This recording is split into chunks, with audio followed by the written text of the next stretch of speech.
It is my pleasure to welcome you all to the Congressional Black Caucus Foundation's Executive Economic Summit entitled Black Women Business Leaders and Access to Capital. This is our third in a series of executive economic summits. The entrepreneurship gain is about wealth creation. And to create wealth, you gotta understand it's about the time value of money. If I can build a company in 3 years and sell it for 20 million, or sell it for 2 million, which is called an exit, I can have that same business for 20 years and take home 100,000, but by the time we live at 125 on credit, we're still not creating wealth over that 10-year period. For years, I thought it was healthy for me not to owe money. You need to also have a track record of owing and paying money as well to grow your business. I thought I was doing great for those first few years, not owing anybody money. And when I went after a big contract, I quickly learned I needed to owe money and have a track record of having paid money as well. And you also have to buy black. I mean, look, if you're trying to promote black women entrepreneurs, you gotta buy stuff from black women entrepreneurs. Congresswoman Sewell, you said we need to buy black, but we also need to bank black, because if we bank black, then more lending institutions can give back to black businesses. So we got to look at the whole picture. People need to understand the continuum of capital.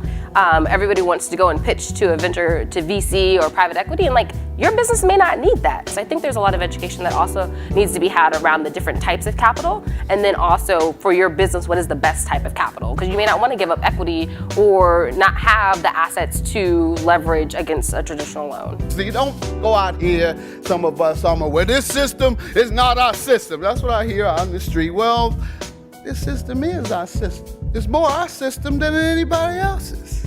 It's our ancestors that worked 300 years to make this the richest country in the world. And we sound like fools talking about just give me the corner, or just give me 5 states in the South to develop. I found out through working in national politics that the goal was not to get 5 states. Hell, we should want it all. We built all of them. And so we want all of business enterprise through overboard. We want general population business. Fail fast. If you can't get traction and get customers, you know what? Close that business down and go do something else. Don't keep doing it because you were passionate and connect. We get so connected to failure and demise because our egos are on the line, and we don't want to say, well, I started this business and it didn't work out. Failure is not fraud. 45% of all women of color-owned businesses are owned by black women. That is the largest share of minority-owned businesses are owned by black women. So here we are again. As they say, we're not new to this. We are true to this. We've been in this game. We need to be focused on doing something about the issues, because everybody's talking about GDP growth. Everybody's talking about the health of women in America and the health of the American economy. The thing you can do for the global economy is enable women and employ women and give women a fair shot and a fair shake, because most women have a child in their household that they also support.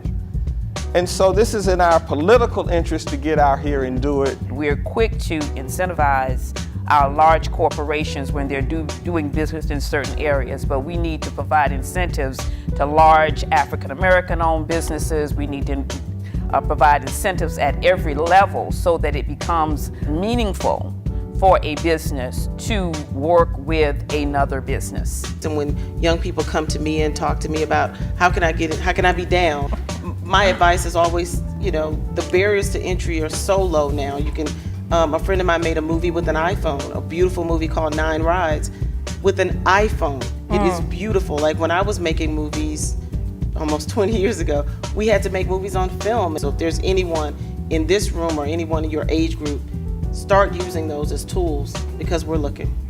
The relationship between the talker and the listener, the seller and the buyer, is as close as it's ever been.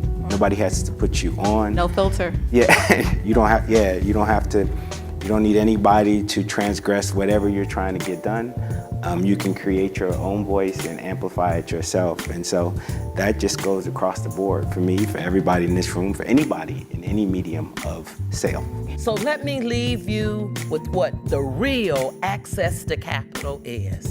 It is education. It is entrepreneurship.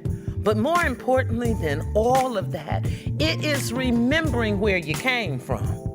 And understanding is not where you came from, but where you end up that really matters. Because so many of us, Don, grew up with that single mom. So many of us had that mother's board type of leader that helped us. So we never got a car, but we got a vacant lot. We got a house that needed to be torn down. She taught us about investment and always having something that you could hold on to.